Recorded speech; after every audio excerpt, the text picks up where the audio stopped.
ওই ব্যবসায়ীর আবার নিয়ম হলো কোনো স্যার বলা যাবে না, কোনো বস বলা যাবে না। ওনার অফিসে শত শত স্টাফ, আমি কতবার গেছি গুলো শেষ করা যাবে না। ওখানে স্যার বললে ফাইন, খবর আছে, কেউ কাউকে স্যার বলতে পারবে না, সবাই সবাইকে ভাই বলবে, মালিকও ভাই, কর্মচারীও ভাই।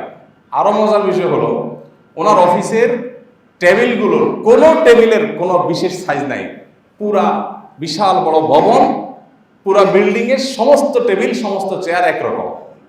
তো সেখানে ভাই ছাড়া কিছু বলার সিস্টেম নাই। এদেশেও কিছু ভালো মানুষ আছে, আমরা চিনি না, জানি না, বা তাদের কদর আমরা করতে পারি না। আল্লাহ রাব্বুল আলামিন শত শত কোটি টাকার ব্যবসা বাণিজ্য দিয়ে রেখেছেন, অনেক বড় ব্যবসায়ী, হাজারো মানুষ তার অধীনে কাজ করে। তো ওনার বাসায় একবার দাওয়াত দিয়েছেন, আমি গেলাম। ওনার 2-3 জন গাড়ি চালক আছে, 2-3টা গাড়ি যেগুলো ওনার ফ্যামিলির আত্মীয় স্বজনদের ব্যক্তিগত কাজে ব্যবহার হয়। তো এই গাড়ি চালকদের সাথে আমাদের ভালো সম্পর্ক, চেনা জানা, আসা যাওয়া যেহেতু অনেক। তো খেতে বসছি, আর আমাকে ড্রাইভাররা বললেন, গাড়ি চালকরা বললেন, হুজুর একটা আবদার আছে আপনার কাছে।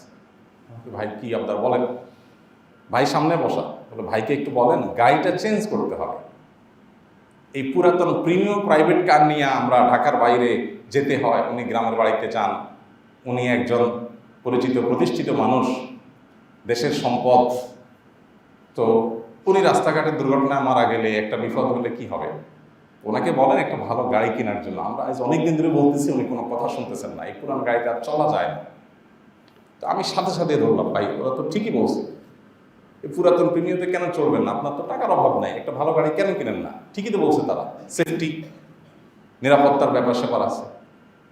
তো উনি আমাকে বললেন, ভাই সত্যি বলতে এই গাড়িতে কোনো সমস্যা নাই, টুকটাক সমস্যা তো সব গাড়িতেই থাকে।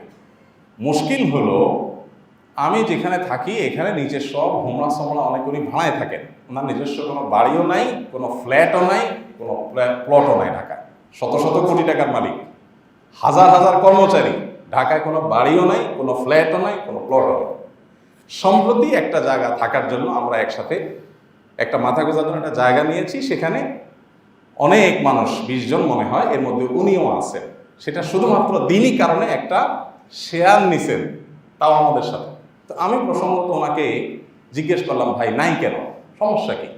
একটা ফ্ল্যাট থাকার জন্য থাকতেই পারে। উনি বললেন যে ভাই ফ্ল্যাট মালিক বা বাড়ি মালিকের একটা ভাবসাব চলে আসে, অহংকার চলে আসে।